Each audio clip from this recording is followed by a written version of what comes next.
Why does a canary sing? The simplest answer is by instinct.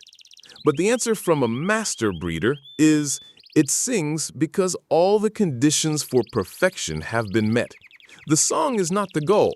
The song is the symptom. It is the visible result of an invisible ecosystem of well-being, health, and harmony. Forget the tips. Today, you will not learn tricks.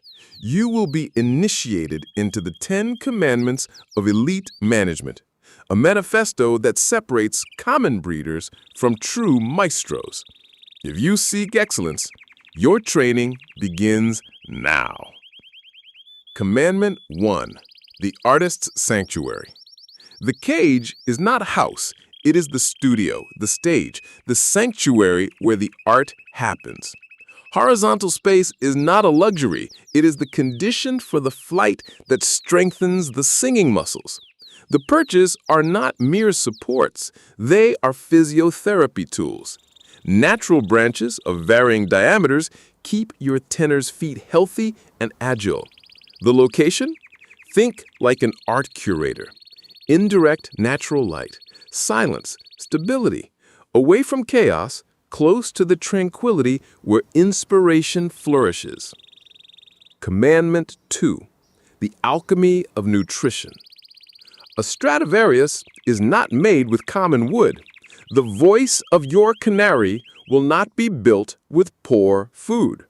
The foundation is a mixture of pure, vibrant, shining seeds. The egg food is not a supplement. It is the pillar of protein that structures vocal power. And the dark green leaves are not a treat. They are the raw vitamins, the chlorophyll that purifies the system and gives shine not only to the feathers, but to every note sung. Feeding is not filling a bowl. It is practicing the alchemy of nutrition. Commandment 3. The Ritual of Purity. An impure environment generates an impure sound. The water must be liquid crystal, changed daily as a vow of care. The bath is not for cleaning. It is for the relief of the soul, a ritual that rejuvenates body and mind. And the hygiene of the habitat is non-negotiable. A clean floor is not aesthetics. It is the elimination of the invisible stress of ammonia, a chemical noise that interferes with the serenity required for song. Commandment 4. The Solar Conductor. The sun is the great conductor of your bird's hormonal orchestra. The photoperiod, the duration of the day, is the maestro's baton. 12, 13, 14 hours of light in the singing season is not a random number. It is the biological signal that says it's time to shine. Use the cover to create night and dawn with military discipline. You are not just covering a cage, you are orchestrating time, regulating the metabolism for peak performance. Commandment 5. The Invisible Foundation. Many worry about the song, but forget the foundation upon which it is built. Iron health. The song is the roof of a building. If the foundation cracks, everything collapses. Daily observation is not a chore. It is a diagnosis. Feathers, breathing, droppings, they are the language of your canary's body. Prevention with dewormers, mite control, calcium, and minerals is the architecture of robust health, the invisible foundation of an unshakable melody. Commandment 6. The Sound Library. A singer is not born, he is formed.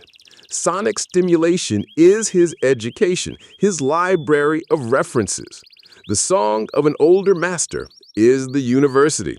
A high-fidelity recording, used sparingly, is a private lesson that challenges and inspires. But do not deafen him. Silence is as important as sound. It is in silence that he processes, rehearses, and refines his own interpretation. Be a curator of his musical education. Commandment 7. The Thief of Melodies. There's a thief that acts in silence and steals the most beautiful songs.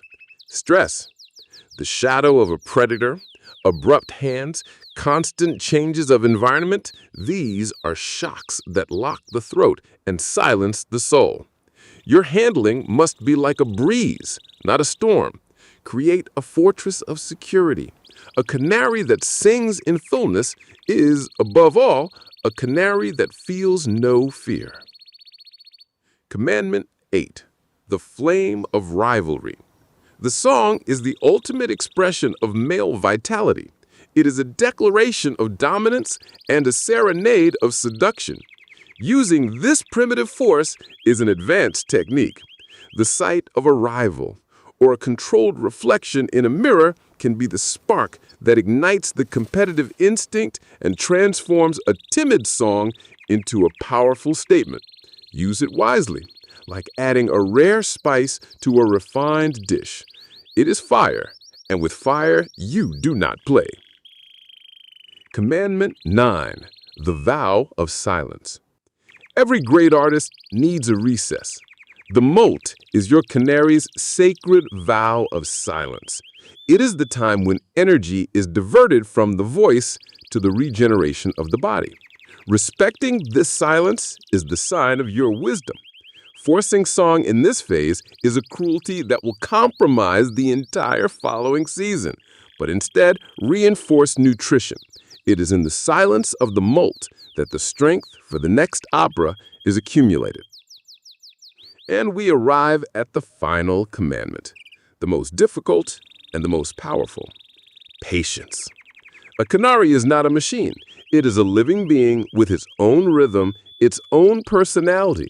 Your role is not that of a tamer, but that of a patient gardener who provides the perfect soil, water, and sun, and then waits for the flower to bloom. The song cannot be demanded. It must be earned. Patience is the final virtue that transforms the breeder into a master. And now that you know the 10 Commandments, I entrust you with the final secret, the epilogue of this journey. Think of this. Your canary is a mirror. The shine of its feathers reflects the quality of the food you provide. The firmness of its song reflects the security it feels. The joy of its melody reflects the peace of the environment you have created. And its silence often reflects your impatience. The most extraordinary song comes not from the most expensive bird, but from the one cared for by the most dedicated and observant breeder. In the end, your canary song is the echo of your own excellence. Applying these principles is to transcend the basics. It is the difference between having a bird that sings and orchestrating a living symphony in your home. If this manifesto resonated with your quest for perfection, subscribe and activate notifications, for our journey into the universe of elite breeding is just beginning. Now the conversation continues with you. Which of these commandments sparked a new insight for you? And which is the pillar you most need to strengthen in your breeding practice? Share your experience in the comments. Let's build a community of true maestros together.